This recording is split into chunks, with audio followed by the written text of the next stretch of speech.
ਸਤਿ ਸ਼੍ਰੀ ਅਕਾਲ ਜੀ। ਤੁਸੀਂ ਵੇਖ ਰਹੇ ਹੋ ਪੰਜਾਬ ਮੇਲ USA TV। ਮੈਂ ਹਾਂ ਸੰਜੀਵ ਯਸ਼ ਖੰਨਾ। ਤੁਹਾਡਾ ਸਾਰਿਆਂ ਦਾ ਸਵਾਗਤ ਪੰਜਾਬ ਚਰਚਾ ਦੇ ਵਿੱਚ। ਇੱਕ ਦਫ਼ਤਰ ਦੇ ਵਿੱਚ ਇੱਕ ਭਾਈ ਸਾਹਿਬ ਦੀ ਸਿਲੈਕਸ਼ਨ ਹੁੰਦੀ ਹੈ। ਬਹੁਤ ਛੋਟੀ ਜੀ ਹਾਈਟ ਹੈ। ਕੰਪਿਊਟਰ ਆਪਰੇਟਰ ਦੇ ਜੌਬ ਦੇ ਉੱਤੇ ਉਹਨਾਂ ਨੂੰ ਸਿਲੈਕਟ ਕੀਤਾ ਜਾਂਦਾ। ਹੁਣ ਛੋਟੀ ਹਾਈਟ ਹੋਣ ਕਰਕੇ ਜਦੋਂ ਉਹ ਉੱਚੇ ਟੇਬਲ ਦੇ ਉੱਤੇ ਤੇ ਉੱਚੀ ਚੇਅਰ ਦੇ ਉੱਤੇ ਬਹਿੰਦੇ ਨੇ ਤੇ ਉਹਨਾਂ ਦੀਆਂ ਲੱਤਾਂ ਹਵਾ ਦੇ ਵਿੱਚ ਲਟਕਦੀਆਂ ਨੇ, ਇਸ ਕਰਕੇ ਲੱਤਾਂ ਥੱਕ ਜਾਂਦੀਆਂ ਨੇ। ਪਰ ਜਦੋਂ ਲੱਤਾਂ ਥੱਲੇ ਲਾਉਂਦੇ ਨੇ ਫਰਸ਼ ਦੇ ਉੱਤੇ ਤਾਂ ਮੇਜ਼ ਉਹਨਾਂ ਦੇ ਇੱਥੇ ਤੱਕ ਆ ਜਾਂਦਾ ਤੇ ਹੁਣ ਆਪਰੇਟ ਕਰਨਾ ਕੰਪਿਊਟਰ ਮੁਸ਼ਕਿਲ ਹੋ ਜਾਂਦਾ। ਪ੍ਰੈਕਟੀਕਲ ਪ੍ਰੋਬਲਮ ਹੈ। ਆਫਿਸਰ ਕੋਲ ਜਾਂਦੇ ਨੇ, ਕਹਿੰਦੇ ਕਿ ਮੈਂ ਚੇਅਰ 'ਤੇ ਬਹਿ ਕੇ ਕੰਮ ਕਰਾਂ ਤੇ ਮੇਰੇ ਪੈਰ ਹਵਾ 'ਚ ਲਟਕਦੇ ਨੇ, ਇਸ ਕਰਕੇ ਮੈਨੂੰ ਫੁੱਟ ਰੈਸਟ ਚਾਹੀਦਾ। ਫੁੱਟ ਰੈਸਟ ਮਤਲਬ ਪੈਰਾਂ ਦੇ ਥੱਲੇ ਰੱਖਣ ਵਾਸਤੇ ਇੱਕ ਨਿੱਕਾ ਜਿਹਾ ਬਕਸਾ, ਜਿਹਨੂੰ ਫੁੱਟ ਰੈਸਟ ਆਪਾਂ ਕਹਿੰਦੇ ਹਾਂ, ਲੱਕੜ ਦਾ ਬਣਿਆ ਹੁੰਦਾ, ਉਹ ਚਾਹੀਦਾ। ਤੇ ਆਫਿਸਰ ਕਹਿੰਦਾ ਕਿ ਬਈ ਇਹ ਤਾਂ ਸਿਰਫ ਆਫਿਸਰਸ ਨੂੰ ਮਿਲਦਾ, ਤੂੰ ਤੇ ਕਲਰਕ ਆ ਤੇ ਉੱਤੇ ਇਹਦੇ ਵਾਸਤੇ ਐਲੀਜੀਬਲ ਨਹੀਂ ਹੈਗਾ, ਤੈਨੂੰ ਮਿਲ ਹੀ ਨਹੀਂ ਸਕਦਾ। ਕਹਿੰਦਾ ਸਰ ਉਹ ਤਾਂ ਮੈਨੂੰ ਪਤਾ, ਪਰ ਪ੍ਰੈਕਟੀਕਲ ਪ੍ਰੋਬਲਮ ਆ। ਕਹਿੰਦੇ ਫਿਰ ਤੁਸੀਂ ਇੱਦਾਂ ਕਰੋ, ਆਪਣੇ ਪੈਸਿਆਂ ਵਿੱਚੋਂ ਅਰੇਂਜ ਕਰੋ, ਆਪਣੀ ਜੇਬ ਦੇ ਵਿੱਚੋਂ ਅਰੇਂਜ ਕਰੋ। ਕਹਿੰਦਾ ਉਹ ਮੈਂ ਕਿਉਂ ਕਰਾਂ, ਮੈਂ ਤਾਂ ਆਫਿਸ ਦੇ ਵਿੱਚ ਕੰਮ ਕਰਦਾ, ਇਸ ਕਰਕੇ ਮੈਨੂੰ ਆਫਿਸ ਵੱਲੋਂ ਮਿਲਣਾ ਚਾਹੀਦਾ, ਮੇਰੀ ਪ੍ਰੈਕਟੀਕਲ ਪ੍ਰੋਬਲਮ ਆ। ਹੁਣ ਬੌਸ ਕਹਿੰਦਾ ਇਹ ਹੋ ਨਹੀਂ ਸਕਦਾ, ਤੇ ਬੌਸ ਦਾ ਜਿਹੜਾ ਨਾਲ ਸੈਕਰਟਰੀ ਖੜਾ, ਉਹਦੇ ਦਿਮਾਗ 'ਚ ਇੱਕ ਪਲੈਨਿੰਗ ਆਉਂਦੀ ਆ। ਕਹਿੰਦੇ ਸਰ ਇਹਨੂੰ ਪ੍ਰੋਸੈਸ 'ਚ ਪਾ ਦਿੰਦੇ ਆ। ਕਹਿੰਦੇ ਉਹ ਕਿੱਦਾਂ? ਇਹਨਾਂ ਨੂੰ ਕਹੋ ਐਪਲੀਕੇਸ਼ਨ ਲਿਖ ਕੇ ਲੈ ਕੇ ਆਉਣ ਤੇ ਅਸੀਂ ਐਪਲੀਕੇਸ਼ਨ ਤੁਹਾਡੀ ਫਾਰਵਰਡ ਕਰਾਂਗੇ ਹੈੱਡਕੁਆਟਰ ਤੋਂ ਜਿੱਦਾਂ ਹੀ ਪਰਮਿਸ਼ਨ ਆ ਜਾਂਦੀ ਹੈ ਤੁਹਾਡਾ ਫੁੱਟ ਰੈਸਟ ਤੁਹਾਨੂੰ ਦੇ ਦਿੱਤਾ ਜਾਏਗਾ। ਇਹ ਮੈਂ ਪੰਜਾਬ ਦੇ ਆਫਿਸ ਦੀ ਗੱਲ ਕਰ ਰਿਹਾ, ਜਿੱਦਾਂ ਸਰਕਾਰੀ ਮਸ਼ੀਨਰੀ ਕੰਮ ਕਰਦੀ ਹੈ, ਜਾਂ ਭਾਰਤ ਦੇ ਵਿੱਚ ਜਿੱਦਾਂ ਸਰਕਾਰੀ ਮਸ਼ੀਨਰੀ ਕੰਮ ਕਰਦੀ ਹੈ, ਮੈਂ ਉਹ ਮਿਸਾਲ ਦੇ ਰਿਹਾ ਤੁਹਾਨੂੰ। ਹੁਣ ਉਹ ਕਲਰਕ ਜੋ ਹੈ, ਕੰਪਿਊਟਰ ਆਪਰੇਟਰ, ਉਹ ਇੱਕ ਐਪਲੀਕੇਸ਼ਨ ਲਿਖ ਕੇ ਲੈ ਕੇ ਆਉਂਦਾ ਹੈ ਤੇ ਆਫਿਸਰ ਨੂੰ ਦੇ ਦਿੰਦਾ। ਹੁਣ ਉਹ ਐਪਲੀਕੇਸ਼ਨ ਹੈੱਡਕੁਆਟਰ ਚਲੀ ਗਈ, ਹੈੱਡ ਆਫਿਸ ਚਲੀ ਗਈ। सिलसिला शुरू हो गया, चिट्ठियाँ आ रही हैं, चिट्ठियाँ जा रही हैं, चिट्ठियाँ आ रही हैं, चिट्ठियाँ जा रही हैं। 6 महीने बीत गए, हजे तक फुट रेस्ट का कुछ पता नहीं, बस चिट्ठियाँ के रैफरेंस चलते पे ने। कोटेशन भेजो, किन्नी कीमत का होएगा, किन्ने का बनेगा, उसकी हाइट किन्नी होएगी, किहड़ी क्वालिटी की लकड़ इस्तेमाल करनी है, तमाम तरह दी गल्लां जिहड़ियां प्रोसैस कीतियां जांदियां ने ताकि मैटर होर ज़्यादा डिले हुंदा जावे, देरी हुंदी जावे। होया कि 6 महीने बीत गए तो वो कंप्यूटर ऑपरेटर नूं फुट रेस्ट के सुपने आउण लग पे, रात नूं सुत्ते पिया नूं। बेचारा बिल्कुल पजल, घबराया होया। फुट रेस्ट जिवें कोई झल्ला हो जाता है, कमला हो जाता है, इदां दी हरकतां उहदियां। सो एक दिन वो शाम नूं बैठा होया तो ऑफिसर कोल गया, कहंदे सर हुण ते, कहंदा मैं की करां, हैडकुआटर्स तो हैड ऑफिस तो कोई जवाब ही नहीं आया। जो जवाब आएगा तो फुट रेस्ट तुहानूं उहदी मिल जाएगा। कहंदा ओके, हुण तुसीं इदां करो, एक होर चिट्ठी लिखो पुरानियां चिट्ठियां दे रैफरेंस नाल। वो बेचारा शाम नूं फिर बह गया जाके, पुरानियां सारियां चिट्ठियां खलेरा पा के बैठा होया, लभी जांदा। सारे ऑफिस वाले घर जा चुके ने, इकल्ला ही बैठा होया ते बाहर पीओन बैठा चपड़ासी, वो वेट करता पिया, झपकियां आउंदियां पईयां, नींद आउंदी पई आ। वो आया अंदर, कहंदा सर जी तुसीं ऑफिस टाइम दे विच क्यों नहीं ऑफिस का काम खत्म कर लैंदे? देखो हुण सारे जा चुके ने, तुसीं इकल्ले ही बैठे हो, मैनूं भी तुहाडे करके बहना पै रिहा, मेरे घर मेहमान आए हुए ने, दसो मैं की करां? वो कहंदा नहीं यार, मैं ऑफिस का काम तो खत्म कर दिता, ये तो फुट रेस्ट की जिहड़ी चिट्ठी है ना वो बनाउणी है, मैं इस करके मैं बैठा होया। कहंदा फिर इदां करो, आ चाबी फड़ो, घर जान लगे ना दफ्तर आपे बंद कर दिओ ते सवेरे 8 बजे आ जाइयो। कहंदा टाइम तो 9 बजे है। कहंदा तुसीं 8 बजे आइयो ना मेरे टाइम ते, फिर मैं सफाई भी तो करनी है ना। कहंदा छड्ड यार तू इदां कर, अब साम सारियां चिट्ठियां आपां घर चलीए, फिर देखांगे कदी। और जदों सारियां चिट्ठियां इकट्ठियां कीतियां ते एड्डा वड्डा ढेर बन गया चिट्ठियां दा। पीएन कहंदा साहब जी गल कहां? कहंदे हाँ। कहंदा ये चिट्ठियां ही अपने पैरां थल्ले रख लवो, पूरे का पूरा ढेर है, फुट रेस्ट बन गया तुहाडा, उत्थों मंगवाउण दी लोड़ ही नहीं। मतलब चिट्ठियां दी एड्डी वड्डी थई इकट्ठी हो गई, वो फुट रेस्ट ही बन गया। उस सवेरे जी लड्डू लैके आया, कहता लो जी मेरा फुट रेस्ट आ गया। कहते ये कित्थों आया? कहते जिहड़ियां चिट्ठियां सी उहदा फुट रेस्ट बन गया। सो ये है प्रोसीजर, और इस प्रोसीजर नाल असीं अगे वधदे हां ते असीं बनाउणा चाहुंदे हां रंगला पंजाब। ते देखो किद्दां चिट्ठियां चलदियां ने और किद्दां किद्दां दे मामले आउंदे ने। हुणे असीं देखिया VC दी नियुक्ति नूं लैके जो पंजाब दे गवर्नर ने ते पंजाब दे CM ने, उन्हां दे विच किवें चिट्ठी पत्तरी चलदी पई है। होर भी बड़े मामले ने जो हजे सामने नहीं आए, जिन्ने क आए ने उन्हां ने सानूं रंग दिखा दित्ते ने, दिन दे विच तारे दिखा दित्ते ने। आओ आपां गलबात करदे हां इस सरकारी दफ्तरां दे विच काम किद्दां हुंदा। मेरे नाल स्टूडियोज़ दे विच मौजूद ने मनजीत सिंह जी, पॉलिटिकल एनालिस्ट। बहुत बहुत स्वागत, welcome to the show Manjeet ji. बहुत बहुत धन्यवाद खन्ना जी। सो मनजीत जी, एक चर्चा चलती पई है पंजाब दे विच भी ते भारत दे विच भी, सीधी सादी गल, पंजाब सेफ है?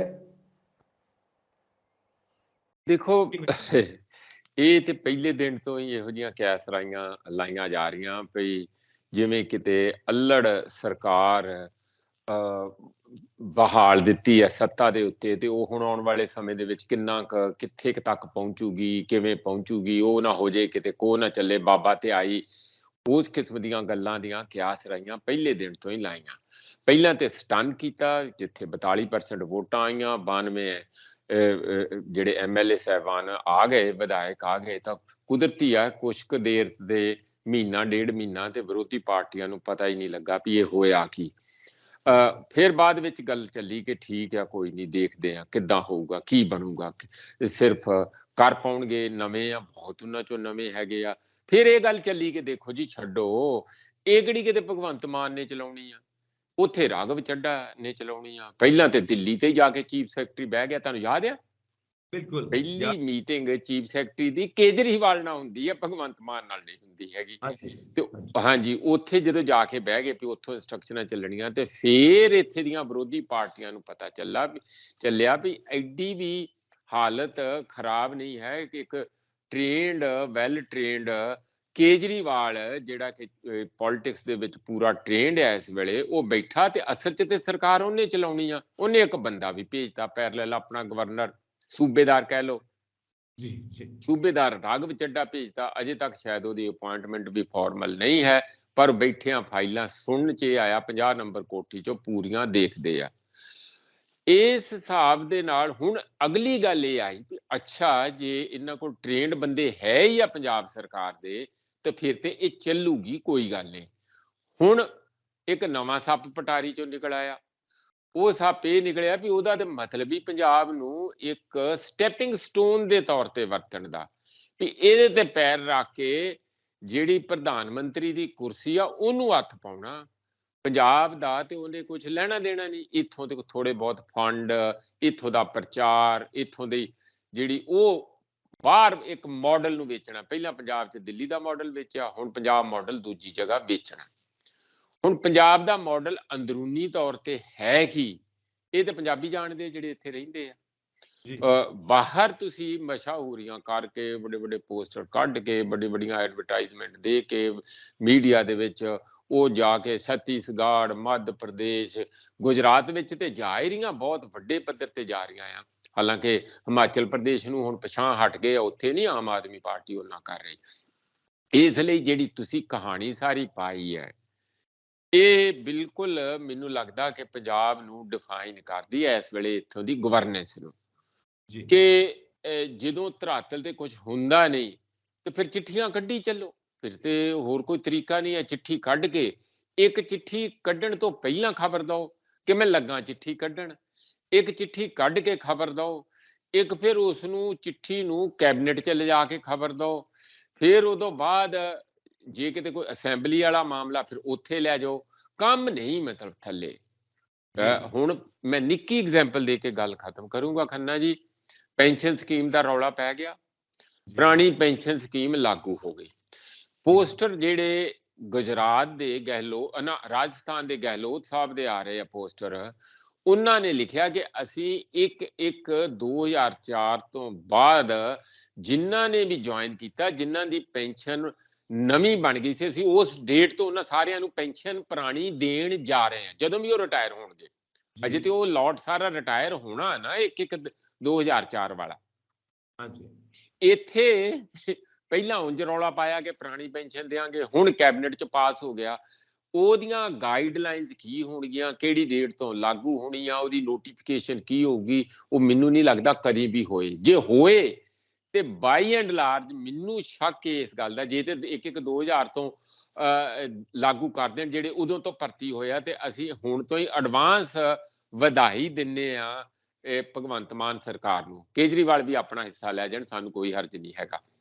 ਪਰ ਜੇ ਇਹਨਾਂ ਨੇ ਕਰਨੀ ਹੈ ਕਿ ਜਿਸ ਦਿਨ ਨੋਟੀਫਿਕੇਸ਼ਨ ਪ੍ਰੋਸਪੈਕਟਿਵ ਕਰਨੀ ਹੈ ਕਿ ਬਾਅਦ ਵਿੱਚ ਉਦੋਂ ਤੋਂ ਹੋਊਗੀ, ਤਾਂ ਫਿਰ ਕਦੋਂ ਨੋਟੀਫਿਕੇਸ਼ਨ ਆਈ, ਕੀ ਉਹਦੇ ਵਿੱਚ ਰੂਲਸ ਹੋਣਗੇ, ਕਦੋਂ ਤੋਂ ਕੱਟ ਆਫ ਪੁਆਇੰਟ ਹੋਊਗਾ, ਉਹ ਲੋਕ ਜਾਣਨ।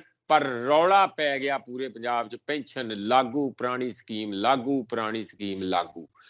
ਇਹ ਇੱਕ ਖਾਸ ਕਿਸਮ ਦੀ ਬਿਰਤੀ ਦੀ ਪੋਲਿਟਿਕਸ ਹੈਗੀ ਹੈ, ਨਵੀਂ ਕੈਟੇਗਰੀ ਹੈ। ਵੈਸੇ ਤਾਂ ਥੋੜੇ ਥੋੜੇ ਸਾਰੇ ਹੀ ਇਹੋ ਜਿਹੇ ਆ ਡਰਾਮੇਬਾਜ਼, ਪਰ ਜਿਹੜੀ ਕੇਜਰੀਵਾਲ ਦੀ ਜਾਂ ਆਮ ਆਦਮੀ ਪਾਰਟੀ ਦੀ ਪੋਲਿਟਿਕਸ ਆ, ਜਿਹੜੇ ਮੇਰੇ ਵੀਰ ਸਾਨੂੰ ਸੁਣ ਰਹੇ ਆ, ਉਹ ਇੱਕੋ ਵਾਰੀ ਸਮਝ ਲੈਣ ਇਹ ਪਿਓਰ ਕਾਰਪੋਰੇਟ ਮਾਡਲ ਹੈਗਾ। ਕਾਰਪੋਰੇਟ ਕੀ ਕਰਦਾ, ਉਹਨੇ ਕੋਈ ਵੀ ਚੀਜ਼ ਜਿਹੜੀ ਬਣਾਉਣੀ ਆ, ਉਹ ਚੀਜ਼ ਦੀ ਕੁਆਲਿਟੀ ਨੂੰ ਉਹਨਾਂ ਨਹੀਂ ਦੇਖਦਾ ਹੈ ਜਿੰਨਾ ਉਹਦੀ ਮਸ਼ਹੂਰੀ ਨੂੰ ਦੇਖਣਾ। ਵਧੀਆ ਤੋਂ ਵਧੀਆ ਮਾਡਲ ਲਿਆਉਣੀਆਂ ਆ ਜਿਹਦਾ ਕੋਈ ਸੰਬੰਧ ਵੀ ਨਾ ਹੋਵੇ ਚੀਜ਼ ਨਾਲ। ਹੁਣ ਟਾਇਰਾਂ ਦੀ ਮਸ਼ਹੂਰੀ ਕਰਨੀ ਆ, ਔਰਤ ਨਾਲ ਕੋਈ ਸੰਬੰਧ ਨਹੀਂ, ਫਿਰ ਵੀ ਲਿਆ ਕੇ ਉੱਥੇ ਦਿਖਾ ਲੈਣੀਆਂ। ਫਿਰ ਉਹਨਾਂ ਰਾਹੀਂ ਉਹਨੂੰ ਮਸ਼ਹੂਰੀ ਦੇ ਨਾਂ ਤੇ ਹੀ ਲੋਕਾਂ ਦਾ ਬੇਵਕੂਫ ਬਣਾ ਕੇ ਵੇਚ ਜਾਣਾ। ਇਹੀ ਹਾਲ ਆ ਕਿ ਕੰਮ ਧਰਾਤਲ ਤੇ ਹੋਏ ਜਾਂ ਨਾ ਹੋਏ, ਤੁਸੀਂ ਮਸ਼ਹੂਰੀ ਇੰਨੀ ਕਰ ਦਿਓ, ਏਡੇ ਵੱਡੀ ਐਡਵਰਟਾਈਜ਼ਮੈਂਟ ਕਰ ਦਿਓ, ਸੋਸ਼ਲ ਮੀਡੀਆ ਤੇ ਕੰਟਰੋਲ ਕਰੋ। ਦੂਜੇ ਮੀਡੀਆ ਨੂੰ ਲੋਕ ਕਹਿ ਰਹੇ ਆ ਕਿ ਬਰਾਈਬ ਕਰ ਰਹੇ ਇੱਕ ਹਿੱਸੇ ਨੂੰ ਮੀਡੀਆ ਦੇ ਨੂੰ। ਹੁਣ ਮੇਰੇ ਕੋਲ ਕੋਈ ਇਹੋ ਜਿਹੇ ਸਬੂਤ ਨਹੀਂ, ਪਰ ਜਦੋਂ ਤੁਸੀਂ ਖਬਰਾਂ ਦੀ ਪ੍ਰਪੋਰਸ਼ਨ ਦੇਖਦੇ ਆ, ਜਿਵੇਂ ਉਹਨਾਂ 'ਚ ਟਿਲਟ ਦੇਖਦੇ ਆ, ਕਈ ਤੇ ਬਿਲਕੁਲ ਹੀ ਚੁੱਪ ਹੋ ਜਾਂਦੇ ਆ, ਕਈ ਮਰੀਜੀ ਕਰਕੇ ਦਿੰਦੇ, ਤੇ ਉੱਥੋਂ ਅੰਦਾਜ਼ੇ ਲੱਗ ਜਾਂਦੇ ਆ ਕਿ ਕਿਤੇ ਨਾ ਕਿਤੇ ਪ੍ਰਭਾਵਿਤ ਉਸ ਆਵਾਜ਼ ਨੂੰ ਵੀ ਕੀਤਾ, ਕਿਉਂਕਿ ਇਹ ਮਾਡਲ ਕਾਰਪੋਰੇਟ ਮਾਡਲ ਹੈਗਾ। ਇਹ ਪੁਰਾਣਾ ਮਾਡਲ ਜਿਹੜਾ ਪੋਲਿਟਿਕਸ ਦਾ ਸੀਗਾ ਕਲਾਸੀਕਲ, ਉਹ ਨਹੀਂ ਹੈ। ਜੀ ਮਨਜੀਤ ਜੀ, ਜਿੱਦਾਂ ਆਪਾਂ ਜਾਣਦੇ ਹਾਂ ਕਿ ਮੁਲਕ ਦੇ ਵਿੱਚ ਡੈਮੋਕ੍ਰੇਸੀ ਹੈ, ਲੋਕਤੰਤਰ ਹੈ, ਆਜ਼ਾਦੀ ਤੋਂ ਬਾਅਦ ਇਹ ਲੋਕਤੰਤਰ ਦਾ ਢਾਂਚਾ ਅਸੀਂ ਅਪਣਾਇਆ, ਪਰ ਕਦੀ ਵੀ ਇਹ ਮਹਿਸੂਸ ਨਹੀਂ ਹੋਇਆ ਕਿ ਲੋਕਾਂ ਕੋਲ ਕੋਈ ਤਾਕਤ ਹੈਗੀ ਹੈ, ਲੋਕਾਂ ਦੀ ਕੋਈ ਸ਼ਕਤੀ ਹੈ, ਇਹ ਵਾਕਈ ਲੋਕਤੰਤਰ ਹੈ। ਹਮੇਸ਼ਾ ਇਹੀ ਲੱਗਦਾ ਹੈ ਕਿ ਇਲੀਟ ਪੋਲਿਟਿਕਸ ਆ, ਸਾਡੇ ਰਾਜੇ ਮਹਾਰਾਜੇ ਰਜਵਾੜੇ ਸਾਡੇ ਸਿਰ ਤੇ ਬੈਠੇ ਨੇ ਔਰ ਸਾਡੇ ਉੱਤੇ ਸ਼ਾਸਨ ਕਰਦੇ ਪਏ ਨੇ। ਸਾਨੂੰ ਗਾਈਡਲਾਈਨਸ ਦਿੱਤੀਆਂ ਜਾਂਦੀਆਂ ਨੇ, ਤੁਸੀਂ ਆਹ ਕਰਨਾ ਤੇ ਆਹ ਨਹੀਂ ਕਰਨਾ। ਜੇ ਖੁੱਲ੍ਹੇ ਰੂਪ 'ਚ ਨਹੀਂ ਦਿੱਤੀਆਂ ਜਾਂਦੀਆਂ ਤਾਂ ਛੁਪੇ ਹੋਏ ਰੂਪ ਦੇ ਵਿੱਚ ਦਿੱਤੀਆਂ ਜਾਂਦੀਆਂ ਨੇ। ਸਾਡੇ ਤੋਂ ਕਰਵਾਇਆ ਉਹੀ ਹੋ ਜਾਂਦਾ ਜੋ ਇਹ ਐਲੀਟ ਕਲਾਸ ਸਾਡੇ ਕੋਲੋਂ ਕਰਵਾਉਣਾ ਚਾਹੁੰਦੀ ਹੈ, ਜਿਹਦੇ ਵਿੱਚ ਇਹਨਾਂ ਦਾ ਆਪਣਾ ਬੈਨੀਫਿਟ ਹੈ, ਲੋਕਾਂ ਦਾ ਬੈਨੀਫਿਟ ਨਹੀਂ, ਲੋਕਾਂ ਦਾ ਫਾਇਦਾ ਨਹੀਂ। ਇਹ ਆਪਣੇ ਫਾਇਦੇ ਵਾਸਤੇ ਨੀਤੀਆਂ ਘੜਦੇ ਨੇ, ਆਪਣੇ ਫਾਇਦੇ ਵਾਸਤੇ ਉੱਦਾਂ ਦੀ ਲੈਕਚਰਬਾਜ਼ੀ ਕਰਦੇ ਨੇ, ਆਪਣੀਆਂ ਨੀਤੀਆਂ ਨੂੰ ਉਹਦੇ ਵਿੱਚ ਛੁਪਾ ਕੇ ਲੁਕੋ ਕੇ ਸਾਡੇ ਸਾਹਮਣੇ ਪੇਸ਼ ਕਰਦੇ ਨੇ ਤਾਂ ਕਿ ਅਸਲੀ ਗੱਲ ਦਾ ਸਾਨੂੰ ਪਤਾ ਨਾ ਲੱਗੇ। ਇਹਨਾਂ ਦੀਆਂ ਨਕਲੀਆਂ ਗੱਲਾਂ 'ਚ ਆ ਕੇ ਅਸੀਂ ਉਹੀਓ ਕਰੀਏ ਜੋ ਇਹ ਚਾਹੁੰਦੇ ਨੇ। ਤੁਹਾਨੂੰ ਨਹੀਂ ਲੱਗਦਾ ਕਿ ਇਹ ਲੋਕਤੰਤਰ ਨਹੀਂ ਬਲਕਿ ਐਲੀਟ ਪੋਲਿਟਿਕਸ ਚੱਲਦਾ ਪਿਆ? ਇਹ ਤੁਸੀਂ ਨਾ ਬਹੁਤ ਹੀ ਫੰਡਾਮੈਂਟਲ ਕੁਐਸਚਨ ਕੀਤਾ। ਮੈਂ ਅਸਲ 'ਚ ਇਹ ਤੁਸੀਂ ਬਹੁਤ ਰੀਸੈਂਟ ਕੁਐਸਚਨ ਵੀ ਹੈ ਜਿਹੜਾ ਡਿਬੇਟ ਹੋ ਰਿਹਾ ਆ। ਮੈਂ ਇਹਦੇ ਤੇ ਲੱਭਣਾ ਖੋਜ ਕਰਨੀ ਪਰਸੋਂ ਚੌਥੇ ਜੇ ਸ਼ੁਰੂ ਕੀਤੀ ਵੀ ਕੀ ਦੁਨੀਆ ਦੇ ਵਿੱਚ ਜਿਹੜੀ ਡੈਮੋਕ੍ਰੇਸੀ ਆ, ਲੋਕਤੰਤਰਕ ਪ੍ਰਣਾਲੀ ਜਿਹਨੂੰ ਕਹਿੰਦੇ ਆ, ਉਹ ਆਪਣਾ ਸਮਾਂ ਵਿਹਾ ਚੁੱਕੀ ਆ? ਕੀ ਉਹ ਇੰਨੀ ਕਮਜ਼ੋਰ ਪੈ ਗਈ ਹੈ? ਖਾਸ ਕਰਕੇ ਜਿਹੜੇ ਥਰਡ ਵਰਲਡ ਕੰਟਰੀ ਹੈ, ਜਿਸ ਤਰ੍ਹਾਂ ਸਾਡੇ ਵਰਗੇ ਕੰਟਰੀ ਜਾਂ ਅਫਰੀਕਨ ਜਾਂ ਹੋਰ, ਕਿ ਉੱਥੇ ਇਹ ਕਾਰਗਰ ਹੈ ਜਾਂ ਇਹ ਫਿਰ ਅਲੱਗ ਢੰਗ ਦੇ ਨਾਲ ਇੱਥੇ ਕਿਸੇ ਕਿਸਮ ਦੀ ਇਹਦੀ ਬਣਤਰ ਹੋਣੀ ਚਾਹੀਦੀ ਹੈ?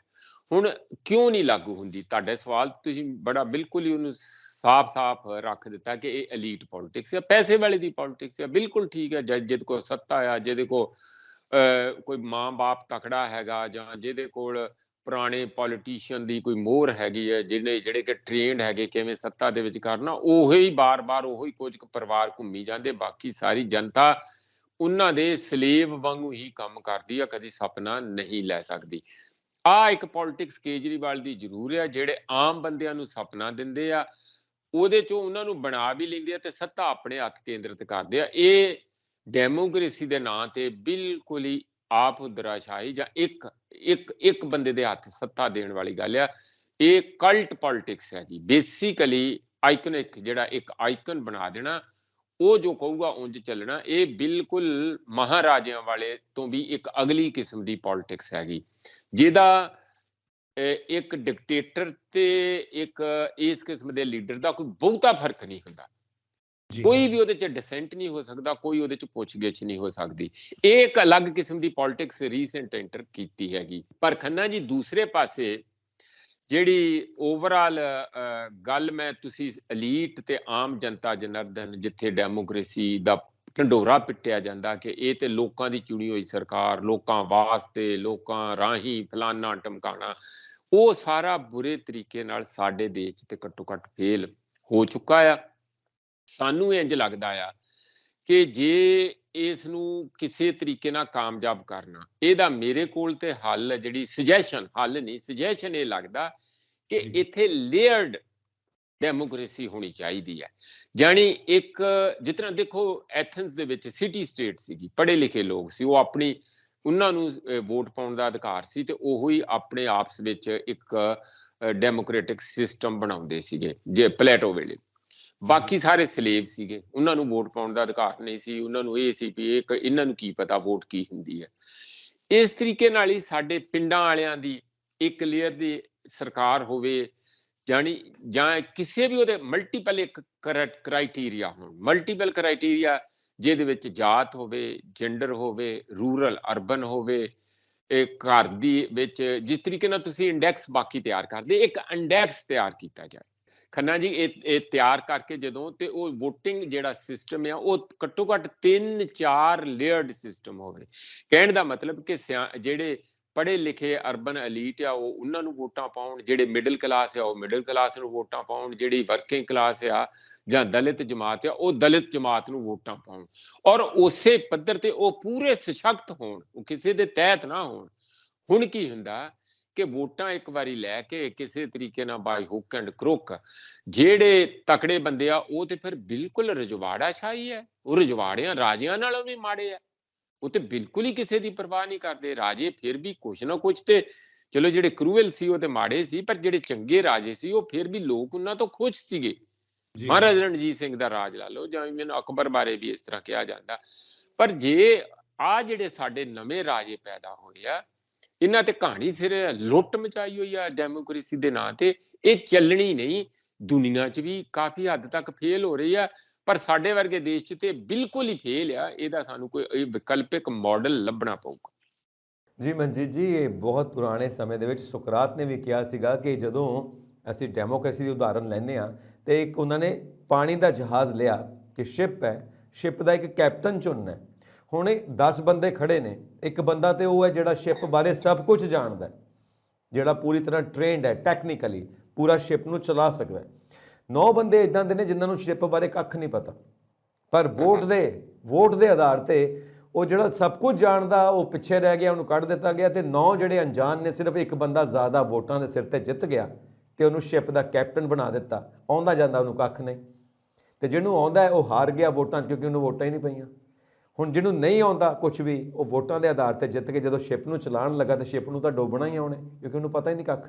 ਸੋ ਇਹ ਹੈ ਡੈਮੋਕ੍ਰੇਸੀ ਦਾ ਹਾਲ ਕਿ ਵੋਟਾਂ ਉਹਨੂੰ ਪੈ ਜਾਂਦੀਆਂ ਨੇ ਬਾਈ ਹੁੱਕ ਬਾਈ ਕਰੁੱਕ, ਚਲਾਕੀ ਜੋ ਵੀ ਉਹ ਵਰਤਦਾ ਹੈ। ਵੋਟਾਂ ਉਹਨੂੰ ਪੈ ਜਾਂਦੀਆਂ ਜੋ ਕਾਬਿਲ ਨਹੀਂ ਹੁੰਦਾ ਸ਼ਿਪ ਨੂੰ ਚਲਾਉਣ ਦੇ, ਦੇਸ਼ ਨੂੰ ਚਲਾਉਣ ਦੇ ਜਾਂ ਸੂਬੇ ਨੂੰ ਚਲਾਉਣ ਦੇ, ਔਰ ਜਿਹੜਾ ਕਾਬਿਲ ਹੁੰਦਾ ਉਹ ਪਿੱਛੇ ਰਹਿ ਜਾਂਦਾ ਕਿਉਂਕਿ ਉਹਨੂੰ ਵੋਟਾਂ ਨਹੀਂ ਪਈਆਂ। ਇਹ ਸੁਕਰਾਤ ਨੇ ਐਗਜ਼ਾਮਪਲ ਦਿੱਤੀ। ਇਸ ਕਰਕੇ ਕਹਿੰਦਾ ਕਿ ਡੈਮੋਕ੍ਰੇਸੀ ਦੇ ਵਿੱਚ ਜਿਹੜੀ ਵੋਟਿੰਗ ਹੈ ਉਹ ਇੱਕ ਕਲਾ ਹੈ, ਇੱਕ ਆਰਟ ਹੈ। ਸਕੂਲਾਂ 'ਚ ਸਿਖਾਈ ਜਾਵੇ, ਘਰ ਤੋਂ ਹੀ ਸਿਖਾਈ ਜਾਵੇ, ਕਾਲਜ 'ਚ ਸਿਖਾਈ ਜਾਵੇ, ਪੂਰੇ ਸਮਾਜ 'ਚ ਸਿਖਾਈ ਜਾਵੇ। ਸਾਡੇ ਲੋਕਾਂ ਨੂੰ ਵੋਟ ਪਾਉਣ ਦੀ ਕਲਾ ਨਹੀਂ ਆਉਂਦੀ। ਇਹ ਸੁਕਰਾਤ ਨੇ ਉਦੋਂ ਐਗਜ਼ਾਮਪਲ ਦਿੱਤੀ ਸੀ। ਹੁਣ ਜੇ ਉਸ ਐਗਜ਼ਾਮਪਲ ਨੂੰ ਅਸੀਂ ਅੱਜ ਦੇਖੀਏ ਤਾਂ ਵਾਕਈ ਸਾਨੂੰ ਇਹ ਮਹਿਸੂਸ ਹੁੰਦਾ ਕਿ ਸਾਡੇ ਪੰਜਾਬ ਦੇ ਵਿੱਚ ਜਾਂ ਸਮੁੱਚੇ ਭਾਰਤ ਦੇ ਵਿੱਚ ਲੋਕਾਂ ਨੂੰ ਉਨੀ ਸਮਝ ਨਹੀਂ ਹੈ ਕਿ ਵੋਟਾਂ ਪਾਉਣੀਆਂ ਕਿੱਦਾਂ ਨੇ। ਇਸ ਕਰਕੇ ਇਹ ਐਜੂਕੇਸ਼ਨ ਲੈਵਲ ਦਾ ਵੀ ਇੱਕ ਕਸੂਰ ਹੋ ਸਕਦਾ ਹੈ, ਲੋਕ ਜਾਗਰੂਕ ਨਹੀਂ ਉਹ ਵੀ ਇੱਕ ਕਸੂਰ ਹੋ ਸਕਦਾ ਹੈ, ਲੋਕ ਗਰੀਬ ਨੇ, ਕਿਸੇ ਤਰ੍ਹਾਂ ਦੇ ਲਾਲਚ ਵਿੱਚ ਪੈਸਾ ਧੇਲਾ ਜਾਂ ਨਸ਼ਾ ਲੈ ਕੇ ਵੀ ਉਹ ਵੋਟਾਂ ਪਾਉਂਦੇ ਨੇ, ਹੋਰ ਵੀ ਉਹਨਾਂ ਨੂੰ ਕਾਫੀ ਲਾਲਚ ਦੇ ਕੇ ਫ੍ਰੀ ਬੀਜ਼ ਪੋਲਿਟਿਕਸ, ਅਸੀਂ ਤੁਹਾਨੂੰ ਆਹ ਦੇਵਾਂਗੇ ਤਾਂ ਵੀ ਵੋਟਾਂ ਪਵਾ ਲੈਂਦੇ ਨੇ। ਬਹੁਤ ਕੁਝ ਅਜਿਹਾ ਹੋ ਜਾਂਦਾ। ਸੋ ਸੁਕਰਾਤ ਦੀ ਐਗਜ਼ਾਮਪਲ ਦੇ ਮੁਤਾਬਿਕ ਇਹ ਹੈ ਕਿ ਬੰਦੇ ਉਹ ਅੱਗੇ ਆਉਣੇ ਚਾਹੀਦੇ ਨੇ ਜੋ ਦੇਸ਼ ਨੂੰ, ਸੂਬੇ ਨੂੰ, ਲੋਕਾਂ ਨੂੰ ਸਮਝਦੇ ਨੇ ਤੇ ਪੂਰੀ ਤਰ੍ਹਾਂ ਨਾਲ ਸਮਰਪਿਤ ਨੇ, ਡੈਡੀਕੇਟਿਡ ਨੇ। ਉਹੀ ਦੇਸ਼ ਨੂੰ ਚਲਾ ਸਕਦੇ ਨੇ, ਸੂਬੇ ਨੂੰ ਚਲਾ ਸਕਦੇ ਨੇ, ਲੋਕਾਂ ਨੂੰ ਖੁਸ਼ਹਾਲ ਕਰ ਸਕਦੇ ਨੇ। ਸੋ ਆਪਾਂ ਅੱਜ ਦਾ ਸਿਨੈਰੀਓ ਦੇਖੀਏ। ਵੱਡੇ ਅਹੁਦਿਆਂ ਤੇ ਜਿਹੜੇ ਬੈਠੇ ਨੇ, ਜਿਵੇਂ ਹੁਣ ਆਪਾਂ ਗਵਰਨਰ ਸਾਹਿਬ ਦੀ ਗੱਲ ਕੀਤੀ ਤੇ ਸੀਐਮ ਸਾਹਿਬ ਦੀ ਗੱਲ ਕੀਤੀ, ਦੋਵਾਂ ਦਾ ਟਕਰਾਵ ਕਿੱਦਾਂ, ਚਿੱਠੀ ਪੱਤਰੀ ਜਿਹੜੀ ਆਪਾਂ ਚਿੱਠੀਆਂ ਦੀ ਗੱਲਾਂ ਕਰਦੇ ਪਏ ਹਾਂ। ਹੁਣ ਜੇ ਇਹ ਈਗੋ ਕਲੈਸ਼ ਹੋਣੀ ਹੈ, ਵੱਡੇ ਬੈਠੇ ਅਹੁਦਿਆਂ ਦੇ ਉੱਤੇ ਲੋਕਾਂ ਦੀ ਆਪਸ ਦੇ ਵਿੱਚ ਈਗੋ ਹੀ ਹੈ, ਹੰਕਾਰ ਨੇ ਟਕਰਾਉਣਾ ਹੈ, ਤੇ ਲੋਕਾਂ ਨੇ ਇਸ ਕਰਕੇ ਤਾਂ ਨਹੀਂ ਤੁਹਾਨੂੰ ਇਹਨਾਂ ਪੋਸਟਾਂ ਤੇ ਬਿਠਾਇਆ ਹੋਇਆ ਕਿ ਤੁਸੀਂ ਆਪਸ 'ਚ ਹੀ ਲੜੀ ਜਾਓ, ਆਪਣਾ ਅਹੰਕਾਰ, ਤੁਹਾਡੀ ਈਗੋ ਕਲੈਸ਼ ਹੋਵੇ। ਜੇ ਤੁਸੀਂ ਆਹ ਕੁਝ ਕਰੋਗੇ ਤਾਂ ਫਿਰ ਪਬਲਿਕ ਦਾ ਭਲਾ ਕਰਨ ਦਾ ਤੁਹਾਡੇ ਕੋਲ ਸਮਾਂ ਕਿੱਥੇ ਰਹਿਣਾ। ਇਸ ਦੇ ਉੱਤੇ ਤੁਸੀਂ ਕੀ ਕਹਿਣਾ ਚਾਹੁੰਦੇ ਹੋ? ਦੇਖੋ, ਇਹ ਬੜਾ ਇੱਕ ਅਜੀਬ ਜਿਹਾ ਫਨੋਮਨਾ ਚੱਲਿਆ। ਪਹਿਲਾਂ ਪੱਛਮੀ ਬੰਗਾਲ ਚੱਲਿਆ ਸੀ ਧਨਖੜ ਵੇਲੇ, ਉੱਥੇ ਤੇ ਉਹਨਾਂ ਨੇ ਕਹਿ ਦਿੱਤਾ ਕਿ ਅਸੀਂ ਚਾਂਸਲਰ ਆਪਣੇ ਹੀ ਲਾਵਾਂਗੇ, ਅਸੀਂ ਇਹਨੂੰ ਚਾਂਸਲਰ ਨਹੀਂ ਮੰਨਦੇ। ਉੱਥੋਂ ਫਿਰ ਜਦੋਂ ਸੁਪਰੀਮ ਕੋਰਟ 'ਚ ਕੇਸ ਗਿਆ ਤੇ ਉਹਦੀ ਜਿੱਤ ਹੋ ਗਈ ਧਨਖੜ ਦੀ, ਇਸ ਕਰਕੇ ਉਹ ਕੇਸ ਉੱਥੇ ਠੱਪ ਹੋ ਗਏ। ਉਹ ਸੁਪਰੀਮ ਕੋਰਟ ਦੇ ਫੈਸਲੇ ਲੈ ਕੇ ਸਾਡੇ ਜਿਹੜੇ ਗਵਰਨਰ ਸਾਹਿਬਾਨ ਆ ਬੀਜੇਪੀ ਦੇ ਥਾਪੇ ਹੋਏ, ਖਾਸ ਕਰ ਉਹ ਬੜੇ ਆਪਣੇ ਆਪ ਨੂੰ ਤਕੜੇ ਮਹਿਸੂਸ ਕਰ ਰਹੇ ਆ। ਹੁਣ ਇੱਥੇ ਪੰਜਾਬ ਦਾ ਤੇ ਰੌਲਾ ਪਿਆ ਹੀ ਪਿਆ ਸੀ, 2 VCਆਂ ਦਾ ਪਿਆ, ਇੱਕ ਦਾ ਨਹੀਂ ਪਿਆ। ਇੱਕ ਤੇ ਡੈਂਟਲ ਵਾਲਿਆਂ ਦਾ ਪਿਆ, ਇਹਦਾ ਫਰੀਦਕੋਟ ਵਾਲੇ ਮੈਡੀਕਲ ਕਾਲਜ ਦਾ ਪਿਆ। ਉਹਦੇ ਤੇ ਉਹ ਸਿਆਣੇ ਨਿਕਲੇ, ਉਹਨਾਂ ਨੇ ਆਪਣਾ ਰਿਜ਼ਾਈਨ ਕਰਕੇ ਬੈਠ ਗਏ ਵੀ ਮੈਂ ਇਸ ਕੰਟਰੋਵਰਸੀ 'ਚ ਨਹੀਂ ਪੈਣਾ। ਇਹ ਮੱਕ ਰੇਕਿੰਗ ਜਿਹੜਾ ਇੱਕ ਦੂਜੇ ਤੇ ਚਿੱਕੜ ਸੁੱਟਣਾ ਸੁੱਟੀ ਜਾਣ। ਰਹੀ ਇੱਥੇ ਗੱਲ ਪੰਜਾਬ ਐਗਰੀਕਲਚਰ ਯੂਨੀਵਰਸਿਟੀ ਦੀ, ਉਹਦੇ ਤੇ ਕਾਫੀ ਡਿਸਕਸ਼ਨ ਹੋ ਚੁੱਕੀ ਆ। ਉੱਥੇ ਵੀ ਕੋਈ ਏਡਾ ਵੱਡਾ ਰੇੜਕਾ ਈਗੋ ਵਾਲੀ ਗੱਲ ਸੀਗੀ ਨਹੀਂ। ਹਾਂ, ਇੱਕ ਕਮੀ ਜ਼ਰੂਰ ਰਹਿ ਗਈ ਹੋ ਸਕਦੀ ਹੈ ਕਿ ਉਹਨਾਂ ਨੇ ਜਦੋਂ ਇਲੈਕਸ਼ਨ ਕਰ ਲਈ ਤਾਂ ਉਹਨਾਂ ਨੂੰ ਕਾਗਜ਼ ਫਾਰਮੈਲਿਟੀ ਦੇ ਭੇਜਣੇ ਚਾਹੀਦੇ ਸੀਗੇ ਗਵਰਨਰ ਸਾਹਿਬ ਨੂੰ। ਅਦਰਵਾਈਜ਼ ਗਵਰਨਰ ਦੀ ਕੋਈ ਬਹੁਤ ਅਹਿਮੀਅਤ ਜਿਹੜੇ ਸਰਕਾਰੀ ਕੰਮ ਆ ਉਹਨਾਂ 'ਚ ਹੁੰਦੀ ਨਹੀਂ। ਖਾਸ ਕਰਕੇ ਪੀਏਯੂ ਵਾਲੀ ਜਿਹੜੀ ਪੰਜਾਬ ਐਗਰੀਕਲਚਰ ਯੂਨੀਵਰਸਿਟੀ ਵਾਲੀ ਸੀ, ਉਹਨਾਂ ਦੀ ਤੇ ਆਪਣੀ ਹੀ ਬੋਰਡ ਆਫ ਮੈਨੇਜਮੈਂਟ ਆ ਜਿਨ੍ਹਾਂ ਨੇ ਇਹ ਫੈਸਲਾ ਕਲੀਅਰਲੀ ਲਿਖਿਆ ਹੋਇਆ। ਇੱਕ ਉਹਦੇ 'ਚ ਲੈਪਸ ਹੋਰ ਵੀ ਸੀਗਾ, ਉਹ ਇਹ ਕਿ ਜੇ 2 ਮਹੀਨੇ ਤੱਕ ਉਹ ਬੋਰਡ ਆਫ ਮੈਨੇਜਮੈਂਟ ਨਾ ਕਰ ਸਕੇ ਤਾਂ ਆਪਣੇ ਆਪ ਸਿਲੈਕਸ਼ਨ ਨਾ ਕਰ ਸਕੇ, ਫਿਰ ਉਹਨਾਂ ਨੇ ਇਹਦੇ ਬਾਰੇ ਰਿਪੋਰਟ ਗਵਰਨਰ ਨੂੰ ਕਰਨੀ ਹੁੰਦੀ ਹੈ, ਜਿਹੜੀ ਸ਼ਾਇਦ ਉਹਨਾਂ ਨੇ ਨਹੀਂ ਕੀਤੀ।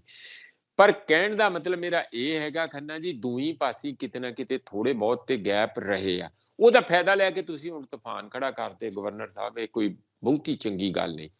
ਹਾਂ, ਜਿਹੜੀ ਭਗਵੰਤ ਮਾਨ ਤੇ ਅਸਲੀ ਗੁੱਸਾ ਤੇ ਉਹਨਾਂ ਨੂੰ ਇਹ ਆ ਕਿ ਜਿੱਦਣ ਪ੍ਰੈਜ਼ੀਡੈਂਟ ਸਾਡੇ ਇੱਥੇ ਆਈ ਸੁਖਨਾ ਲੇਕ, ਉੱਥੇ ਉਹ ਜਿਹੜਾ ਮਿਲਟਰੀ ਦਾ ਕੋਈ ਦੇਖਣਾ ਸੀ, ਹਵਾਈ ਸੈਨਾ ਦਾ ਸਾਰਾ, ਉੱਥੇ ਪ੍ਰੈਜ਼ੈਂਟ ਨਹੀਂ ਹੋਏ। ਉਹ ਇੱਕ ਪ੍ਰੋਟੋਕੋਲ ਦਾ ਹਿੱਸਾ ਸੀਗਾ, ਮੇਰਾ ਖਿਆਲ ਉਹ ਹੋਣਾ ਚਾਹੀਦਾ ਸੀ। ਹੁਣ ਚਾਹੀਦਾ ਇਹ ਹੈ ਕਿ ਜਿਸ ਤਰੀਕੇ ਨਾਲ ਪਹਿਲਾਂ ਦੇ ਗਵਰਨਰ ਵੀ ਹੁੰਦੇ ਸੀ, ਚੀਫ ਮਿਨਿਸਟਰ ਵੀ ਹੁੰਦੇ ਸੀ, ਇੱਕ ਬੇਸਿਕ ਮਿਨੀਮਮ ਵਰਕਿੰਗ ਰਿਲੇਸ਼ਨ ਬਣਾ ਕੇ ਰੱਖੋ। ਸਭ ਨੂੰ ਪਤਾ ਹੈ ਕਿ ਤੁਸੀਂ ਆਮ ਆਦਮੀ ਪਾਰਟੀ ਹੈ ਜਿਹੜੀ ਕਿ ਵਿਰੋਧੀ ਪਾਰਟੀ ਹੈ, ਔਰ ਗਵਰਨਰ ਸਾਹਿਬ ਇੱਕ ਨੁਮਾਇੰਦੇ ਹੈਗੇ ਆ ਵਿਰੋਧੀ ਪਾਰਟੀ ਦੇ, ਬੀਜੇਪੀ ਦੇ, ਜਿਹੜੀ ਸਾਰੇ ਦੇਸ਼ 'ਚ ਰਾਜ ਕਰ ਰਹੀ ਹੈ। ਉਸ ਦਾ ਪਤਾ ਹੋਣ ਦੇ ਬਾਵਜੂਦ ਇੱਕ ਵਰਕਿੰਗ ਰਿਲੇਸ਼ਨ ਬਣਾ ਕੇ ਰੱਖਣਾ ਚਾਹੀਦਾ। ਇਧਰੋਂ ਵੀ ਪੋਲਿਟਿਕਸ ਹੋ ਰਹੀ ਹੈ, ਚੀਫ ਮਿਨਿਸਟਰ ਵੱਲੋਂ ਵੀ, ਭਗਵੰਤ ਮਾਨ ਵੱਲੋਂ ਵੀ। ਉਹ ਜਿਨ ਮੈਂ ਤੇ ਕਹੂੰਗਾ ਕਿ ਛੱਜ 'ਚ ਪਾ ਕੇ ਛੱਟਣ ਵਾਲੀ ਗੱਲ ਆ। ਦੇਖੋ ਤੁਸੀਂ ਜਿਹੜੀ ਉਹਨਾਂ ਨੇ ਪਬਲਿਕ 'ਚ ਲੈਟਰ ਕੱਢੀ ਪੰਜਾਬੀ ਦੇ ਵਿੱਚ, ਉਸ ਨੂੰ ਕਮਿਊਨਲ ਦਿੱਖ ਵੀ ਦੇਣ ਦੀ ਕੋਸ਼ਿਸ਼ ਕੀਤੀ ਕਿ ਦੇਖੋ ਜੀ ਪੰਜਾਬੀ ਤੁਹਾਡੇ ਤੋਂ ਖੁਸ਼ ਨਹੀਂ ਹੈ। ਉਹ ਅਸੀਂ ਇੱਕ ਸਿੱਖ ਵੀਸੀ ਚੁਣਿਆ ਸੀ, ਗੋਸਲ ਬਹੁਤ ਚੰਗੇ ਸਾਇੰਟਿਸਟ ਆ। ਸਾਇੰਟਿਸਟ ਦੇ ਚੰਗੇ ਕਹਿ ਦੇਣਾ ਠੀਕ ਹੈ, ਵੀ ਉਹ ਸਿੱਖ ਸੀ, ਉਹ ਹਿੰਦੂ ਵੀ ਹੋ ਸਕਦਾ ਸੀ। ਇਹ ਕੀ ਕਹਿਣ ਦੀ ਉਹ ਲੋੜ ਆ ਗੱਲਾਂ ਦੀ? ਯਾਨੀ ਉਸ ਗੱਲ ਦੀ ਪੂਰੀ ਪੋਲਿਟਿਕਸ ਕੀਤੀ ਗਈ। ਉਸੇ ਦਾ ਰਿਸਪੌਂਸ ਉਸੇ ਤਰੀਕੇ ਨਾਲ ਹੀ ਤੂੰ ਡਾਲ ਮੈਂ ਪਾਤ, ਉਹ ਅੱਗੇ ਉਹ ਗਵਰਨਰ ਸਾਹਿਬ ਵੀ ਉਸੇ ਤਰੀਕੇ ਨਾਲ ਉਹਨਾਂ ਨੂੰ ਦਿੱਲੀੋਂ ਹੇਰਾ ਫੇਰ ਹੱਲਾਸ਼ੇਰੀ ਹੋਣੀ ਆ ਵੀ ਡਟੇ ਰਹੋ, ਤੁਸੀਂ ਪਿੱਛੇ ਨਾ ਹਟਿਓ। ਇੱਥੇ ਦਾ ਅਜੇ ਮਸਲਾ ਮੱਠਾ ਨਹੀਂ ਹੋਇਆ ਤੇ ਉਹ ਕੇਰਲਾ 'ਚ ਜਾ ਕੇ ਅੱਗ ਪਹੁੰਚ ਗਈ। ਉਹਨਾਂ 9 ਯੂਨੀਵਰਸਿਟੀਆਂ ਦੇ ਵਾਈਸ ਚਾਂਸਲਰ ਨੂੰ ਕਿਹਾ ਰਿਜ਼ਾਈਨ ਦੇ ਦਿਓ। ਉੱਥੇ ਆਪਣੇ ਆਰਿਫ ਮੁਹੰਮਦ ਖਾਨ ਜਿਹੜੇ ਆ ਉੱਥੇ ਦੇ ਗਵਰਨਰ, ਉਹਨਾਂ ਨੇ ਆਪਣੇ ਚਮਤਕਾਰ ਦਿਖਾਉਣੇ ਸ਼ੁਰੂ ਕਰਤੇ। ਉਹ ਉੱਥੇ ਦੀ LDF ਜਿਹੜੀ ਗਵਰਨਮੈਂਟ ਆ, ਉਹਨਾਂ ਦਾ ਉੱਥੇ ਵੀ ਇਹੀ ਮਸਲਾ ਚੱਲ ਰਿਹਾ। ਇਹ ਇੱਕ ਨਵੀਂ ਕਿਸਮ ਦੀ ਇੰਟਰਫੀਰੈਂਸ ਕਹੂੰਗਾ ਮੈਂ, ਸੂਬਿਆਂ ਦੇ ਸਰਕਾਰਾਂ ਦੇ ਵਿੱਚ ਹੋਣ ਲੱਗ ਪਈ ਆ। ਪੰਜਾਬ ਦੇ ਕੇਸ ਵਿੱਚ ਜਿੱਥੋਂ ਤੱਕ ਮੈਂ ਕਹਾਂ ਕਿ ਭਗਵੰਤ ਮਾਨ ਹੋਣਾ ਨੂੰ ਵੀ ਥੋੜਾ ਰੈਸਟ੍ਰੇਂਟ ਤੋਂ ਕੰਮ ਲੈਣਾ ਚਾਹੀਦਾ। ਜੇ ਕਿਤੇ ਕਮੀ ਹੈ ਤਾਂ ਉਸ ਨੂੰ ਦੂਰ ਕਰ ਲਓ, ਕਿਉਂਕਿ ਉਹਨਾਂ ਦੀ ਇੱਕ ਫਾਰਮਲ ਪੋਜੀਸ਼ਨ ਹੈ, ਸਬਸਟੈਂਟਿਵ ਤੇ ਨਹੀਂ ਹੈਗੀ। ਉਹ ਤੇ ਇੱਕ ਕਿਸਮ ਦਾ ਹਾਰ ਸ਼ਿੰਗਾਰ ਵਾਲੀ ਜਗ੍ਹਾ ਗਵਰਨਰ ਦੀ ਹੁੰਦੀ ਹੈ। ਉਹਨਾਂ ਕਿ ਇੱਜ਼ਤ ਮਾਣ ਰੱਖ ਛੱਡੋ, ਉਹਦੇ 'ਚ ਕੀ ਆ ਆਪਣਾ। ਬਾਕੀ ਤਾਂ ਉਹਨਾਂ ਤੋਂ ਤੇ ਦਸਤਖਤ ਹੀ ਕਰਾਉਣੇ ਹੁੰਦੇ ਆ ਤੇ ਉਹਦੇ 'ਚ ਕੋਈ ਦਿੱਕਤ ਨਹੀਂ ਆ। ਜਦੋਂ ਸੈਸ਼ਨ ਸੱਦਿਆ ਸੀ, ਤੁਹਾਨੂੰ ਪਤਾ, ਉਹਦੇ 'ਚ ਵੀ ਪਹਿਲਾਂ ਉਹਨਾਂ ਨੇ ਪੰਗਾ ਪਾ ਲਿਆ ਕਿ ਸੈਸ਼ਨ ਇਸ ਤਰੀਕੇ ਨਾਲ, ਫਿਰ ਇਹਨਾਂ ਨੇ ਬਦਲ ਦਿੱਤੇ ਏਜੰਡੇ। ਉਹ ਏਜੰਡੇ ਡਿਸਕਸ ਨਹੀਂ ਕੀਤੇ। ਉਹ ਵੀ ਇੱਕ ਆਪਣੇ ਆਪ 'ਚ ਅਜੀਬ ਹੀ ਕੰਮ ਸੀ ਕਿ ਆਪਣੀ ਹੀ ਸਰਕਾਰ ਦੇ ਪ੍ਰਤੀ ਇਹ ਭਰੋਸਗੀ ਦਾ ਮਤਾ ਲੈਣਾ। ਬੇਭਰੋਸਗੀ ਨਹੀਂ, ਭਰੋਸਗੀ ਦਾ, ਵੀ ਸਾਡੇ ਨਾਲ ਆ ਸਾਰੇ ਬੰਦੇ। ਹੁਣ ਉਹਦੇ ਤੇ ਕੋਈ ਪ੍ਰੋਵੀਜ਼ਨ ਟੈਕਨੀਕਲੀ ਨਹੀਂ। ਕਹਿਣ ਦਾ ਮਤਲਬ ਤੇ ਮੇਰਾ ਤੇ ਇਹੀ ਆ ਭਾਈ, ਇਹ ਜੇ ਤੇ ਲੜਾਈ ਕਰਨੀ ਆ, ਉਹ ਜਿਸ ਤਰ੍ਹਾਂ ਤੁਸੀਂ ਕਹਾਣੀ ਸੁਣਾਈ, ਮੈਂ ਅੱਗੇ ਵੀ ਕਈ ਵਾਰੀ ਸੁਣਾ ਚੁੱਕਾ ਆ। ਉਹ 2 ਬੀਬੀਆਂ ਸੀਗੀਆਂ, ਗਲੀ 'ਚ ਖੜੀਆਂ ਹੋ ਗਈਆਂ। ਇੱਕ ਕਹਿੰਦੀ ਆ ਭੈਣੇ ਲੜੀਏ, ਦੂਜੀ ਕਹਿੰਦੀ ਲੜੇ ਮੇਰੀ ਜੁੱਤੀ, ਤੇ ਪਹਿਲੀ ਕਹਿੰਦੀ ਜੁੱਤੀ ਮਾਰ ਆਪਣੇ ਖਸਮ ਦੇ। ਬਸ ਹੋ ਗਈ ਸ਼ੁਰੂ। ਤੇ ਜੇ ਤੁਸੀਂ ਲੜਾਈ ਵਧਾਉਣੀ ਆ ਤੇ ਵਧਾਈ ਚੱਲੋ, ਤੇ ਜੇ ਨਹੀਂ ਲੜਨਾ ਤੇ ਨਾ ਲੜੋ। ਇਸ ਦਾ ਕੋਈ ਹੱਲ ਕੱਢਣਾ ਚਾਹੀਦਾ। ਪਰ ਜੇ ਕੇਂਦਰ ਵੱਲੋਂ ਕੋਈ ਹੱਲਾਸ਼ੇਰੀ ਜ਼ਿਆਦਾ ਦਿੱਤੀ ਜਾ ਰਹੀ ਹੈ ਤੇ ਸੂਬਿਆਂ ਨੂੰ ਇਹਦੀ ਵਿਰੋਧਤਾ ਕਰਨੀ ਚਾਹੀਦੀ ਹੈ। ਬਿਲਕੁਲ ਜੀ ਮਨਜੀਤ ਜੀ, ਲੜਾਈ ਤੇ ਲੱਸੀ ਜਿੰਨੀ ਮਰਜ਼ੀ ਵਧਾ ਲਓ, ਵਧੀ ਜਾਏਗੀ। ਸੋ ਕਹਿੰਦੇ ਇਹ ਨੇ ਕਿ ਜਿੱਦਾਂ ਇਹ ਮਸਲਾ ਆਪਾਂ ਹੁਣੇ VC ਸਾਹਿਬ ਦਾ ਆਪਾਂ ਡਿਸਕਸ ਕੀਤਾ, ਇੱਦਾਂ ਬੜੇ ਮਸਲੇ ਨੇ ਜਿਹੜੇ ਪਬਲਿਕ ਦੇ ਵਿੱਚ ਆਉਂਦੇ ਹੀ ਨਹੀਂ। ਅੰਦਰ ਹੀ ਆਫੀਸਰ ਸਾਹਿਬਾਨ ਦੀ ਆਪਸ ਦੇ ਵਿੱਚ ਕਲੈਸ਼ ਚੱਲਦੀ ਰਹਿੰਦੀ ਹੈ, ਚਿੱਠੀ ਪੱਤਰੀ ਚੱਲਦੀ ਰਹਿੰਦੀ ਔਰ ਮਾਮਲੇ ਲਟਕਦੇ ਰਹਿੰਦੇ ਨੇ। ਪੰਜਾਬ ਦੇ ਕਿੰਨੇ ਮਾਮਲੇ ਲਟਕੇ ਹੋਏ ਨੇ, ਪਾਣੀਆਂ ਦਾ ਮਸਲਾ, ਭਾਖੜਾ ਡੈਮ ਦਾ ਮਸਲਾ, ਯੂਨੀਵਰਸਿਟੀ ਦਾ, ਔਰ ਉਸ ਤੋਂ ਬਾਅਦ ਹਾਈ ਕੋਰਟ ਦਾ, ਉਸ ਤੋਂ ਬਾਅਦ ਵਿਧਾਨ ਸਭਾ ਦਾ, ਨਾ ਜਾਣੇ ਕਿੰਨੇ ਮਸਲੇ ਨੇ। ਔਰ ਇੱਦਾਂ ਆਫੀਸ਼ੀਅਲ ਮਸਲੇ ਵੀ ਬੜੇ ਨੇ, ਚਿੱਠੀਆਂ ਚੱਲੀ ਜਾਂਦੀਆਂ ਨੇ, 5-5 ਸਾਲ ਚਿੱਠੀਆਂ ਚੱਲੀ ਜਾਂਦੀਆਂ ਨੇ, ਕੋਈ ਫੈਸਲਾ ਨਹੀਂ, ਮਾਮਲੇ ਲਟਕੇ ਹੋਏ ਨੇ। ਤੇ ਅਸੀਂ ਬਣਾਉਣਾ ਹੈ ਰੰਗਲਾ ਪੰਜਾਬ। ਸੋ ਬਾਕੀ ਹੋਰ ਵੀ ਦੇਖੋ ਕੀ ਹਾਲਾਤ ਨੇ ਰਿਸ਼ਵਤਖੋਰੀ ਦਾ, ਬਾਕੀ ਰਿਹਾ ਗੈਂਗਸਟਰਸ, ਬਾਕੀ ਹੋਰ ਪ੍ਰਸ਼ਾਸਨ, ਕਈ ਵਾਰ ਪੁਲਿਸ ਦੇ ਉੱਤੇ ਵੀ ਨੁਕਤਾਚੀਨੀ ਹੁੰਦੀ ਹੈ। ਇਹ ਸਾਰਾ ਮਾਹੌਲ ਅਸੀਂ ਦੇਖੋ ਕੀ ਬਣਿਆ ਹੋਇਆ, ਡਿਸਕਸ਼ਨਸ ਚਰਚਾਵਾਂ ਹੁੰਦੀਆਂ ਨੇ ਇਹਦੇ ਉੱਤੇ। ਮੈਂ ਮੁੜ ਕੇ ਆਪਣੇ ਪਹਿਲੇ ਸਵਾਲ ਤੇ ਆਉਣਾ ਕਿ ਆਪਾਂ ਚਾਹੁੰਦੇ ਹਾਂ ਪੰਜਾਬ ਨੂੰ ਰੰਗਲਾ ਪੰਜਾਬ ਬਣਾਉਣਾ, ਇੰਡਸਟਰੀ ਲਿਆਉਣਾ, ਇੱਥੇ ਇਨਵੈਸਟਰਸ ਨੂੰ ਲੈ ਕੇ ਆਉਣਾ, ਇੱਥੇ ਐਗਰੀਕਲਚਰ ਨੂੰ ਬਿਜ਼ਨਸ ਦਾ ਰੂਪ ਦੇਣਾ, ਬੀਜ ਪਾਉਣਾ ਹੈ ਜਦੋਂ ਖੇਤਾਂ ਦੇ ਵਿੱਚ, ਉਦੋਂ ਹੀ ਅਸੀਂ ਧਿਆਨ 'ਚ ਰੱਖਣਾ ਕਿ ਮਾਰਕੀਟਿੰਗ ਕਿੱਥੇ ਕਰਨੀ ਹੈ, ਚੀਜ਼ਾਂ ਵੇਚਣੀਆਂ ਕਿੱਥੇ ਨੇ, ਫਸਲਾਂ ਕਿੱਥੇ ਵੇਚਣੀਆਂ ਨੇ। ਸੋ ਮਾਰਕੀਟ ਤੋਂ ਲੈ ਕੇ ਬੀਜ ਤੱਕ ਇਹ ਸਾਰਾ ਕੁਝ ਸਿਸਟਮ ਤਿਆਰ ਕਰਨਾ ਬਿਜ਼ਨਸ ਦੇ ਰੂਪ ਦੇ ਵਿੱਚ, ਐਗਰੀਕਲਚਰ ਦਾ ਐਗਰੋ ਬੇਸਡ ਇੰਡਸਟਰੀ ਬਣਾਉਣਾ। ਇਹ ਜਿਹੜੀਆਂ ਵੱਡੀਆਂ ਗੱਲਾਂ, ਜਿਹੜੇ ਵੱਡੇ ਸੁਪਨੇ, ਔਰ ਸਾਡੇ ਕੋਲ ਇੰਟੈਲੀਜੈਂਟ ਬ੍ਰੇਨ ਬੈਠੇ ਨੇ ਜਿਹੜੇ ਕੰਮ ਕਰ ਸਕਦੇ ਨੇ, ਪਰ ਮਾਹੌਲ ਨਹੀਂ ਹੈ। ਤਾਂ ਹੀ ਮੈਂ ਪੁੱਛਦਾ ਪਿਆ ਪੰਜਾਬ ਸੇਫ ਹੈ ਕਿ ਅਸੀਂ ਤਰੱਕੀ ਕਰ ਸਕਦੇ ਹਾਂ, ਰੰਗਲਾ ਪੰਜਾਬ ਬਣਾ ਸਕਦੇ ਹਾਂ? ਖੰਨਾ ਜੀ, ਹੈ ਤੇ ਕੰਮ ਔਖਾ। ਜੀ, ਔਖੇ ਕਈ ਕਾਰਨ ਹੈ। ਇੱਕ ਤੇ ਸਾਡੇ ਕਦੀ ਵੀ ਪੋਲੀਟੀਕਲ ਸਟੇਬਿਲਿਟੀ ਨਹੀਂ ਰਹਿੰਦੀ। ਥੋੜੀ ਥੋੜੀ ਦੇਰ ਬਾਅਦ ਕੁਛ ਨਾ ਕੁਛ ਮਾਮਲਾ ਉੱਠਦਾ ਹੀ ਰਹਿੰਦਾ ਜੀ। ਕਦੀ ਇੱਕ ਟਾਈਮ ਤੇ ਨਕਸਲਾਈਟ ਕਾਫੀ ਤਕੜੇ ਸੀ 70s ਦੇ ਵਿੱਚ, ਉਦੋਂ ਬਾਅਦ 80s ਦੇ ਵਿੱਚ ਖਾੜਕੂਵਾਦ ਆ ਗਿਆ, ਹੁਣ ਫੇਰ ਅੰਮ੍ਰਿਤਪਾਲ ਜੀ ਆ ਗਏ ਆ, ਨਵਾਂ ਖੰਡਾ ਖੜਕਾਉਂਦੇ, ਰੋਜ਼ ਗੱਤਕਾ ਖੇਡਦੇ ਆ ਵੀ ਤਕੜੇ ਹੋ ਜਾਓ, ਸਿਰ ਦੇਣ ਲਈ ਤਿਆਰ ਹੋ ਜਾਓ, ਸ਼ਹੀਦੀਆਂ ਪਾਉਣ ਲਈ ਤਿਆਰ ਹੋ ਜਾਓ। ਜਦੋਂ ਇਹੋ ਜਿਹਾ ਰੋਜ਼ ਕਿਲਕਲੀਆਂ ਵੱਜਣਗੀਆਂ, ਹੈ ਨਾ, ਲਲਕਾਰਾਂ ਪੈਣਗੀਆਂ, ਤਾਂ ਫਿਰ ਕੁਦਰਤੀ ਆ ਜਿਹੜਾ ਜਿਹਨੇ ਪੈਸਾ ਲਾਉਣਾ ਉਹ ਤੇ 100 ਵਾਰੀ ਸੋਚਦਾ ਵੀ ਇੱਥੇ ਦਾ ਤੇ ਕੋਈ ਪਤਾ ਨਹੀਂ, ਕੱਲ ਨੂੰ ਕਾਨੂੰਨ ਰਹਿਣਾ ਕਿ ਨਹੀਂ ਰਹਿਣਾ, ਇੱਥੇ ਲਾਅ ਐਂਡ ਆਰਡਰ ਰਹਿਣਾ ਕਿ ਨਹੀਂ ਰਹਿਣਾ। ਲੋਕ ਤੇ ਜਿਹੜਾ ਇਨਵੈਸਟਰ ਆ, ਦੋ ਜਗ੍ਹਾ ਤੇ ਪੈਸਾ ਲਾਉਂਦਾ, ਇੱਕ ਜਿੱਥੇ ਸਮੁੰਦਰ ਨੇੜੇ ਹੋਵੇ ਜਾਂ ਜਿਹਨੂੰ ਜਿੱਥੋਂ ਉਹ ਆਪਣੀਆਂ ਚੀਜ਼ਾਂ ਦੂਰ ਨੇੜੇ ਆਰਾਮ ਨਾਲ ਟਰਾਂਸਪੋਰਟ ਕਰ ਸਕੇ।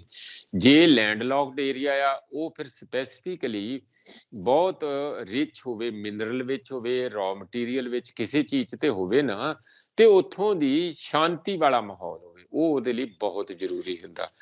ਤੇ ਅਸੀਂ ਤਾਂ ਵੈਸੇ ਹੀ ਬਾਰਡਰ ਤੇ ਬੈਠੇ ਹਾਂ, ਜਿਹੜਾ ਕਿ ਬੜਾ ਡਿਸਕਰੇਜਿੰਗ ਪੁਆਇੰਟ ਆ ਕਿਸੇ ਵੀ ਇੰਡਸਟਰੀ ਲਈ, ਵੱਡੀ ਹੈਵੀ ਇੰਡਸਟਰੀ ਲਈ। ਤੇ ਅਸੀਂ ਜੇ ਪਹਿਲਾਂ ਹੀ ਬੜੇ ਡਿਸਐਡਵਾਂਟੇਜ ਪੋਜੀਸ਼ਨ ਤੇ ਹੈਗੇ, ਫਿਰ ਸਾਨੂੰ ਆਪ ਇਹੋ ਜਿਹਾ ਮਾਹੌਲ ਪੰਜਾਬ ਦੇ ਵਿੱਚ ਨਹੀਂ ਖੜਾ ਕਰਨਾ ਚਾਹੀਦਾ ਜਿਹਦੇ ਨਾਲ ਕਿ ਕਾਰਪੋਰੇਟ ਵਰਲਡ ਜਿਹੜਾ ਹੋਰ ਇੱਥੋਂ ਭੱਜੇ। ਪਰ ਦੂਸਰੀ ਗੱਲ ਵੀ ਆ, ਸਾਨੂੰ ਕਦੀ ਕਹਿੰਦੇ ਅਸੀਂ ਟੈਕਸਟਾਈਲ ਲਾਉਣੀ ਆ, ਉਹ ਜੀ ਰਾਜਪੁਰੇ ਲਾਗੇ, ਤੁਸੀਂ ਦੇਖਿਆ ਨਾ ਕਿੰਨੀਆਂ ਟੋਕਨਿਜ਼ਮ ਹੋਇਆ, ਮੱਤੇਵਾੜੇ ਦੇ ਵਿੱਚ ਲਾਉਣੀ ਸੀ, ਉੱਥੋਂ ਹਟ ਕੇ ਰਾਜਪੁਰੇ, ਫਿਰ ਉਹ ਏਜੰਡਾ ਖਤਮ ਹੋ ਗਿਆ। ਜ਼ਮੀਨਾਂ 50,000 ਏਕੜ ਜ਼ਮੀਨਾਂ ਲੈਣੀਆਂ ਸੀ ਜਿਹੜੀਆਂ ਪੰਚਾਇਤਾਂ ਤੇ ਦੱਬੀਆਂ, ਉਹ ਏਜੰਡਾ ਫਿਰ ਦੱਬਿਆ ਗਿਆ। ਹੋਰ ਹੁਣ ਨਵੀਂ ਸ਼ੁਰਲੀ ਜਿਹੜੀ ਆ ਉਹ ਬੜੀ ਤਕੜੀ ਆ ਕਿ ਅਸੀਂ ਹੋਰ ਛੱਡੋ, ਸਾਡੇ ਕੋਲ ਕੁਛ ਨਹੀਂ ਹੋਣਾ, ਅਸੀਂ ਮੈਡੀਕਲ ਟੂਰਿਜ਼ਮ ਨੂੰ ਉਤਸ਼ਾਹਿਤ ਕਰਨਾ। ਇਹ ਅੱਜ ਦਾ ਤਾਜ਼ਾ ਬਿਆਨ ਆ ਭਗਵੰਤ ਮਾਨ ਹੋਣਾ ਦਾ।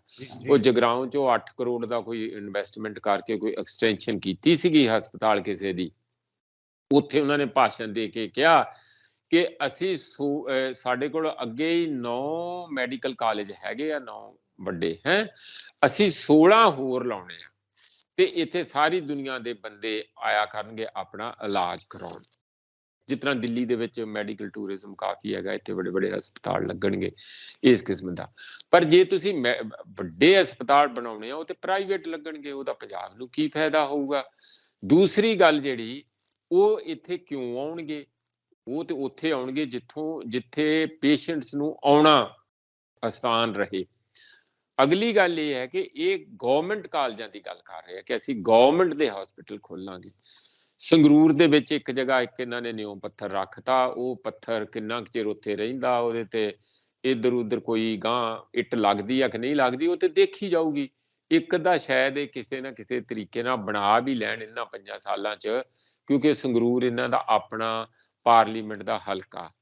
ਪਰ 16 ਕਾਲਜ, 9 ਅੱਜ ਤੱਕ ਪੂਰੇ ਆ ਪਿਛਲੇ 70 ਸਾਲਾਂ 'ਚ, ਤੁਸੀਂ 16 ਹੋਰ ਖੋਲ ਦੋਗੇ।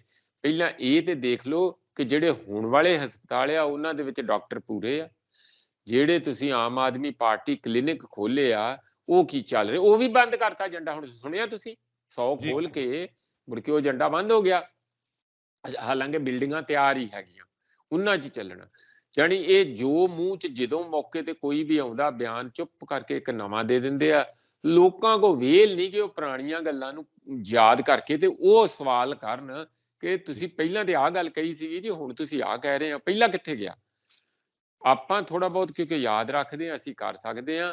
ਇੱਥੇ ਰੰਗਲਾ ਰੁੰਗਲਾ ਪੰਜਾਬ ਤੇ ਕੀ ਹੋਣਾ, ਪੰਜਾਬ ਨੂੰ ਇਸ ਵੇਲੇ ਜੇ ਸਭ ਤੋਂ ਵੱਡਾ ਕੰਮ ਪਤਾ ਕੀ ਕਰ ਸਕਦਾ ਭਗਵੰਤ ਮਾਨ ਦੀ ਸਰਕਾਰ, ਇਹ ਕਰਨ ਕਿ ਆਈਲਸ ਦੀਆਂ ਸਸਤੀਆਂ ਕੁਝ ਟ੍ਰੇਨਿੰਗ ਦੇਣੀਆਂ ਸ਼ੁਰੂ ਕਰਨ ਤੇ ਯੂਥ ਨੂੰ ਵੱਡੇ ਪੱਧਰ ਤੇ ਬਾਹਰ ਜਿੰਨਿਆਂ ਨੂੰ ਵੀ ਭੇਜਿਆ ਜਾ ਸਕਦਾ ਭੇਜ ਦੇਣ। ਇਹੀ ਕਰ ਸਕਦੇ ਇੱਥੇ, ਹੋਰ ਇਹ ਕੁਝ ਕਰ ਨਹੀਂ ਸਕਦੇ। ਜੇ ਇਹ ਸੋਚਣ ਕਿ ਅਸੀਂ ਉਹ ਪੰਜਾਬ ਜਿਹੜਾ ਕਦੀ ਸਾਡੇ ਮਨ ਦੇ ਸੁਪਨਿਆਂ ਦਾ ਪੰਜਾਬ ਆ ਉਹ ਇੱਥੇ ਦੁਬਾਰਾ ਬਣਾ ਦੇਣਗੇ, ਘੱਟੋ ਘੱਟ ਮੈਨੂੰ ਇਹਨਾਂ ਕੋਲੋਂ ਨਹੀਂ ਲੱਗਦਾ। ਉਹਦਾ ਕਾਰਨ ਇਹ ਨਹੀਂ ਕਿ ਇਹਨਾਂ ਦੀ ਨੀਅਤ ਠੀਕ ਨਹੀਂ ਹੈ, ਉਹਦਾ ਕਾਰਨ ਇਹ ਵੀ ਹੈ ਕਿ ਇੱਕ ਤੇ ਇਹਨਾਂ ਦਾ ਕੰਟਰੋਲ ਹੀ ਨਹੀਂ ਆਪਣੇ ਕੋਲ, ਕੰਟਰੋਲ ਦਿੱਲੀ ਬੈਠਾ। ਦੂਸਰਾ ਇਹ ਹੈ ਕਿ ਇਹਨਾਂ ਕੋਲ ਮੈਨੂੰ ਕੋਈ ਪਲੈਨਿੰਗ ਨਹੀਂ ਲੱਗਦੀ। ਉਹ ਚੱਡਾ ਕੀ ਪਲੈਨਿੰਗ ਪੰਜਾਬ ਲਈ ਦੇ ਦੂਗਾ ਬਈ? ਤੁਸੀਂ ਕਿਸੇ ਚੰਗੇ ਬੰਦਿਆਂ ਨੂੰ ਨਾਲ ਜੋੜੋ ਜਿਹੜੇ ਤੁਹਾਨੂੰ ਖੇਤੀ ਬਾਰੇ ਪਲੈਨਿੰਗ ਦੇਣ, ਇੰਡਸਟਰੀ ਬਾਰੇ, ਕਲੀਨ ਇੰਡਸਟਰੀ ਕਿਵੇਂ ਲਿਆਉਣੀ ਆ, ਪੋਲਿਊਸ਼ਨ ਫ੍ਰੀ ਕਿਵੇਂ ਲਿਆਉਣੀ ਆ, ਤੁਹਾਡੇ ਕੋਲ ਹੋਰ ਸਾਰੇ ਇਹੋ ਜਿਹੀ ਤੁਹਾਨੂੰ ਕੋਈ ਸਿਸਟਮੈਟਿਕ ਦੇਣ। ਮੈਂ ਹੁਣ ਆਫ ਦਾ ਕੱਫ ਇੱਕ ਜਿਹੜੀ ਚੀਜ਼ ਤੁਹਾਨੂੰ ਦੱਸ ਸਕਦਾ ਆ, ਜੇ ਤੁਸੀਂ ਕਿਤੇ ਗਏ ਹੋ ਖੰਨਾ ਸਾਹਿਬ, ਜਿਹੜੀ ਆਨੰਦਪੁਰ ਸਾਹਿਬ ਵਾਲੀ ਰੋਡ ਆ ਹਿੱਲੀ ਪਠਾਨਕੋਟ ਤੱਕ ਉਧਰ ਨੂੰ ਜਾਂਦੀ ਹੌਲੀ ਹੌਲੀ ਨਾਲ ਨਾਲ ਜਿਹੜੀ ਰੋਡ ਹੈਗੀ, ਜੇ ਇਸ ਰੋਪੜ ਵਾਲੇ ਸਾਈਡ ਤੋਂ ਲੈ ਕੇ ਜਿਹਨੂੰ ਸਬ ਮਾਊਂਟੇਨਸ ਏਰੀਆ ਉਸੇ ਨੂੰ ਵਧੀਆ ਕਰਕੇ ਜੇ ਉੱਥੇ ਟੂਰਿਜ਼ਮ ਕੀਤਾ ਜਾਏ, ਬਹੁਤ ਵੱਡਾ ਟੂਰਿਜ਼ਮ ਵਧੀਆ ਢੰਗ ਦਾ ਚੰਗਾ ਹੋ ਸਕਦਾ। ਪਰ ਕੋਈ ਉਧਰ ਨੂੰ ਨਹੀਂ ਸੋਚੂਗਾ। ਕਈ ਵਾਰੀ ਗੱਲਬਾਤ ਵੀ ਹੁੰਦੀ ਹੈ। ਇਹਨਾਂ ਨੇ ਸਾਨੂੰ ਪੰਜਾਬ ਦੇ ਵਿੱਚ ਉਹ ਚੀਜ਼ ਚਾਹੀਦੀ ਹੈ ਜਿਹੜੀ ਜੋ ਸਾਡੇ ਕੋਲ ਹੈਗਾ ਉਸ ਨੂੰ ਪ੍ਰੋਸੈਸ ਕਰਕੇ ਅਸੀਂ ਵੇਚ ਸਕਦੇ। ਕਦੀ ਮੰਗ ਕਰਦੇ ਆ, ਮੈਂ ਦੋ ਗੱਲਾਂ ਨਿੱਕੀਆਂ, ਕਦੀ ਮੰਗ ਕਰਦੇ ਆ ਕਿ ਬਾਰਡਰ ਖੋਲਿਆ ਜਾਏ। ਪੰਜਾਬ ਨੂੰ ਚਾਹੀਦਾ ਨਾ, ਜੇ ਪੰਜਾਬ ਨੂੰ ਤੁਸੀਂ ਰੰਗਲਾ ਪੰਜਾਬ ਬਣਾਉਣਾ ਤੇ ਇੱਥੇ ਉੱਥੇ ਇੰਨਾ ਕਾਲ ਪਿਆ ਸੀਗਾ, ਟਮਾਟਰ 700 ਰੁਪਏ ਕਿਲੋ ਵਿਕ ਗਏ, ਅਸੀਂ ਇੱਥੇ ਆਪਣੀ ਖੇਤੀ ਐਕਸਪੋਰਟ ਕਰ ਸਕਦੇ ਸੀ। ਕਦੀ ਨਹੀਂ ਕਰਨਗੇ ਕਿਉਂਕਿ ਵੋਟਾਂ ਲਈ, ਕੇਜਰੀਵਾਲ ਦੀਆਂ ਗੁਜਰਾਤ 'ਚ ਵੋਟਾਂ ਲਈ ਇਹ ਠੀਕ ਨਹੀਂ ਹੈਗਾ। ਪੰਜਾਬ ਦਾ ਮੈਨੂੰ ਤੇ ਨਹੀਂ ਲੱਗਾ ਪੰਜਾਬ ਡੇ ਇਹਨਾਂ ਨੇ ਕਿਤੇ ਮਨਾਇਆ, ਮੈਂ ਤੇ ਨਹੀਂ ਖਬਰ ਪੜ੍ਹੀ। ਜੇ ਤੁਸੀਂ ਪੜ੍ਹੀ ਹੈ ਤੇ ਦੇਖ ਲਓ, ਹੋ ਸਕਦਾ ਮੇਰੇ ਕੋਲ ਸਕਿਪ ਕਰ ਗਈ ਹੋਏ। ਹਰਿਆਣੇ ਦਾ ਹਰਿਆਣਾ ਡੇ ਦੇ ਉੱਤੇ ਐਡਵਰਟਾਈਜ਼ਮੈਂਟ ਇੱਕ ਪੇਜ ਦੀ ਮੈਂ ਦੇਖੀ ਹੈ ਦਾ ਟ੍ਰਿਬਿਊਨ 'ਚ, ਬਾਕੀ ਉਹਨਾਂ ਦਾ ਤੇ ਪਤਾ ਨਹੀਂ ਮੈਨੂੰ, ਉਹਨਾਂ ਨੇ ਆਪਣੀਆਂ ਹਰਿਆਣੇ ਦੀਆਂ ਅਖਬਾਰਾਂ 'ਚ ਦਿੱਤੀ ਹੋਊਗੀ, ਇਹਨਾਂ ਨੇ ਕੋਈ ਨਹੀਂ ਦਿੱਤੀ। ਕਿਹੜੇ ਰੰਗਲੇ ਪੰਜਾਬ ਦੇ ਸੁਪਨੇ ਲੈਂਦੇ, ਕਿਹੜਾ ਇਹਨਾਂ ਨੂੰ ਚਾਅ ਚੜਿਆ? ਤੁਸੀਂ ਦੇਖੀ ਕਿਤੇ ਕੋਈ ਪੰਜਾਬ ਦੀ, ਇਹਨਾਂ ਨੇ ਪੰਜਾਬ ਡੇ ਦੀ ਐਡਵਰਟਾਈਜ਼ਮੈਂਟ ਦਿੱਤੀ ਹੋਵੇ? ਕੱਲ 1 ਤਰੀਕ ਸੀਗੀ, 1 ਨਵੰਬਰ ਨੂੰ ਪੰਜਾਬ ਬਣਿਆ ਸੀ 1966 ਤੇ ਪੰਜਾਬੀ ਸੂਬੇ ਵਾਲਿਆਂ ਨੇ ਪੰਜਾਬ ਬਣਾਇਆ ਸੀ। ਤੁਹਾਨੂੰ ਇਹ ਵੀ ਕਿਉਂ ਨਹੀਂ ਦਿੱਤੀ ਪਈ? ਪੁੱਛਣ ਵਾਲੀ ਗੱਲ ਆ। ਕੋਈ ਪੰਜਾਬ ਦਾ ਵੱਡਾ ਪੰਜਾਬ ਪੱਧਰ ਦਾ ਫੰਕਸ਼ਨ ਮੈਂ ਤੇ ਦੇਖਿਆ ਨਹੀਂ। ਬਿਲਕੁਲ ਹਾਂ, ਹੋਰਨਾਂ ਸਟੇਟਾਂ ਨੇ ਕੀਤਾ ਆ, ਕਰਨਾਟਕਾ ਨੇ ਕੀਤਾ ਆ, ਮੱਧ ਪ੍ਰਦੇਸ਼ ਵਾਲਿਆਂ ਨੇ ਕੀਤਾ, ਸਾਰੀਆਂ ਸਟੇਟਾਂ, 7 ਸਟੇਟਾਂ ਤੇ 2 ਯੂਨੀਅਨ ਟੈਰੀਟਰੀ, ਉਹ 1 ਨਵੰਬਰ, ਕੋਈ 1 ਨਵੰਬਰ 1956 ਨੂੰ ਬਣੇ ਸੀਗੇ, ਕੁਝ 1 ਨਵੰਬਰ 1966 ਨੂੰ, 10 ਸਾਲਾਂ ਨੂੰ ਬਾਅਦ ਬਣੇ ਸੀ ਪੰਜਾਬ ਹਰਿਆਣਾ। ਉਹਨਾਂ ਨੇ ਆਪਣੇ ਆਪਣੇ ਸਟੇਟ ਪੱਧਰ ਤੇ ਚੀਫ ਮਿਨਿਸਟਰਾਂ ਨੇ ਫੰਕਸ਼ਨ ਕੀਤੇ ਆ ਵੱਡੇ। ਇਹ ਕਿਉਂਕਿ ਹਿੰਦੂ ਮੈਜੋਰਿਟੀ ਨੂੰ ਪੈਂਡਰ ਕਰਨ ਲਈ, ਉੱਥੇ ਉਹਨਾਂ ਨੂੰ ਖੁਸ਼ ਕਰਨ ਲਈ ਇਹ ਮਸਲੇ ਇੱਥੇ ਨਹੀਂ ਇਹਨਾਂ ਨੂੰ ਸੂਟ ਕਰਦੇ ਰਾਜਨੀਤਿਕ ਤੌਰ ਤੇ, ਇਸ ਕਰਕੇ ਇਧਰ ਨੂੰ ਨਹੀਂ ਚੱਲਦੇ। ਕਿਹੜੇ ਪੰਜਾਬ ਪੰਜਾਬੀਅਤ ਤੇ ਪੰਜਾਬ ਦੀ ਗੱਲ ਕਰਦੇ ਆ, ਪੰਜਾਬੀਅਤ ਦੀ ਗੱਲ ਕਰਦੇ ਆ, ਕੋਈ ਐਵੇਂ ਉੱਪਰਲੀਆਂ ਗੱਲਾਂ ਲੋਕਾਂ ਨੂੰ ਭਰਮਾਉਣ ਲਈ ਸ਼ਬਦਾਵਲੀ ਵਰਤਦੇ ਆ, ਅਰਥ ਕੋਈ ਨਹੀਂ ਇਹਨਾਂ ਦੇ। ਜੀ ਮਨਜੀਤ ਜੀ, ਤੁਸੀਂ ਆਪਣੇ ਵਿਚਾਰ ਇਸ ਸਬਜੈਕਟ ਦੇ ਉੱਤੇ ਸਾਡੇ ਨਾਲ ਸਾਂਝੇ ਕੀਤੇ, ਬੜਾ ਚੰਗਾ ਲੱਗਾ, ਔਰ ਇਸੇ ਤਰ੍ਹਾਂ ਹੀ ਅਸੀਂ ਹੋਰ ਵਿਸ਼ੇ ਲੈ ਕੇ ਤੁਹਾਡੇ ਤੱਕ ਜ਼ਰੂਰ ਪਹੁੰਚ ਕਰਾਂਗੇ। Thank you so much participate ਕਰਨ ਲਈ ਸਾਡੇ ਇਸ ਪ੍ਰੋਗਰਾਮ ਦੇ ਵਿੱਚ। ਬਹੁਤ ਬਹੁਤ ਸ਼ੁਕਰੀਆ ਤੁਹਾਡਾ। ਬਹੁਤ ਬਹੁਤ ਧੰਨਵਾਦ। ਕੁਝ ਸਿਹਤ ਨਾ ਖੁਸ਼ਗਵਾਰ ਸੀਗੀ, ਪਰ ਫਿਰ ਉਹਦੇ ਬਾਵਜੂਦ ਮਾਫੀ ਚਾਹੁੰਦਾ, ਬਹੁਤ ਬਹੁਤ ਸ਼ੁਕਰੀਆ ਜੀ। ਕੋਈ ਗੱਲ ਨਹੀਂ ਜੀ, ਬਹੁਤ ਵਧੀਆ ਹੋਇਆ ਸਭ ਕੁਝ। ਸੋ ਇੱਕ ਜਾਂਦੇ ਜਾਂਦੇ ਗੱਲ ਕਹਾਂਗੇ ਕਿ ਗਾਲਿਬ ਨੇ ਕਿਹਾ ਕਿ ਸਾਰੇ ਜਾਣੇ ਜੰਨਤ ਦੀ ਗੱਲ ਕਰਦੇ ਨੇ, स्वर्ग ਦੀ ਗੱਲ ਕਰਦੇ ਨੇ, ਤਾਂ ਉਹਨਾਂ ਨੇ ਗੱਲ ਕਹੀ, हमको मालूम है जन्नत की हकीकत लेकिन दिल के बहलाने को गालिब ये ख्याल अच्छा है कि ਹੁੰਦੀ ਹੈ, ਉੱਥੇ ਜਾਵਾਂਗੇ, ਉੱਥੇ ਮੌਜਾਂ ਕਰਾਂਗੇ। ਦੇਖੋ ਹੁੰਦੀ ਹੈ ਕਿ ਨਹੀਂ ਹੁੰਦੀ, ਤਾਂ ਉੱਦਾਂ ਹੀ ਰੰਗਲਾ ਪੰਜਾਬ ਦੇਖੋ ਹੁੰਦਾ ਕਿ ਨਹੀਂ ਹੁੰਦਾ, ਪਰ ਦਿਲ ਬਹਿਲਾਉਣ ਵਾਸਤੇ ਇਹ ਖਿਆਲ ਅੱਛਾ ਹੈ ਕਿ ਅਸੀਂ ਰੰਗਲਾ ਪੰਜਾਬ ਬਣਾਉਣਾ ਹੈ। ਆਪਣੇ ਵਿਚਾਰ ਸਾਨੂੰ ਇਸ ਵਿਸ਼ੇ ਦੇ ਉੱਤੇ ਜ਼ਰੂਰ ਇਨਬਾਕਸ ਕਰੋ ਤੇ ਸਾਡਾ ਚੈਨਲ ਪੰਜਾਬ ਮੇਲ USA TV ਸਬਸਕ੍ਰਾਈਬ ਕਰੋ। ਸ਼ੁਕਰੀਆ, ਸਤਿ ਸ਼੍ਰੀ ਅਕਾਲ।